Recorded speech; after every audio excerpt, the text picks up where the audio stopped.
नमस्कार दोस्तों, कहानियों की श्रृंखला में आज सुनेंगे चित्रा मुद्गल जी की कहानी रक्षक भक्षक।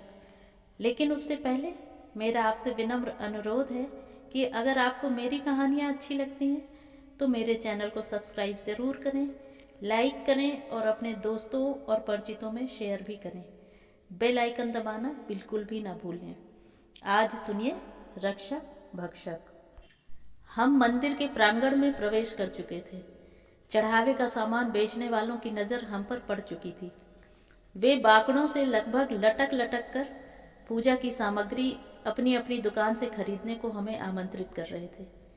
मैंने पाया कि उनकी हाँकों और आमंत्रणों से बेखबर मम्मी की दृष्टि प्रांगण में कुछ और ही खोज रही है। अरे पुष्पा, भिखारी यहाँ कहीं नजर ही नहीं आ रहे। लगता है आज की सारी मेहनत बेकार जाएगी। मेरी नज़र प्रांगण के कोने कोने में दौड़ती, ऊपर टटोलती, मंदिर तक जाती सीढ़ियों की चढ़ान घूम आई। वाकई भिखारी नजर नहीं आ रहे थे। बेचारी मम्मी, मुझे उन पर तरस हो आया। कितनी श्रद्धा और मन से वे 50 गरीबों को जिमाने का संकल्प पूरा करने मंदिर आई हैं। यही सोचकर कि आज गुरुवार है, महालक्ष्मी मैया का दिन, दर्शन भी कर लेंगी और 50 गरीबों को जिमा भी लेंगी। मानता मानी थी उन्होंने कि स्कूटर दुर्घटना में आहत भैया जिस दिन स्वस्थ होकर अस्पताल से घर लौटेंगे, वे आते गुरुवार को मानता पूरी करेंगी। तड़के उठ मम्मी पड़ोसन मेहता के साथ पूरी सब्जी और हलवा बनाने में जुट गई। बड़े जतन से उन्होंने पॉलीथीन की थैलियों में खाने के पूड़े बनाए थे, लेकिन यहाँ तो भिखारी नदारद हैं। चलो पूजा की सामग्री खरीद लें, खिन्न स्वर में मम्मी ने कहा तो हम एक बाकड़े के पास आकर खड़े हो गए। दुकान वाली प्रसन्न मन से पूजा की थाली सजाने लगी। बाकड़े के नीचे बैठी हुई छोकरी को हमने अपनी चप्पलें और खाने के पूड़ों से भरा झोला सौंप दिया। आज भिखारी क्यों नहीं दिख रहे? क्या बात है? मम्मी पूछे बिना न रह सकी। जाएंगे किधर? दोपहर का टाइम है ना भाई, पूजा को कोई आता नहीं, इधर गली बिल्ली में सोते पड़े होंगे।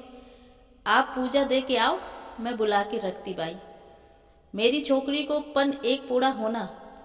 दुकान वाली के चेहरे से लार टपकी, जो मम्मी को बुरी नहीं लगी।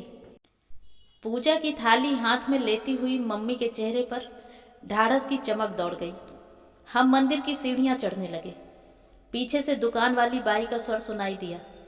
वह चप्पल जूते संभालती छोकरी को हिदायत दे रही थी।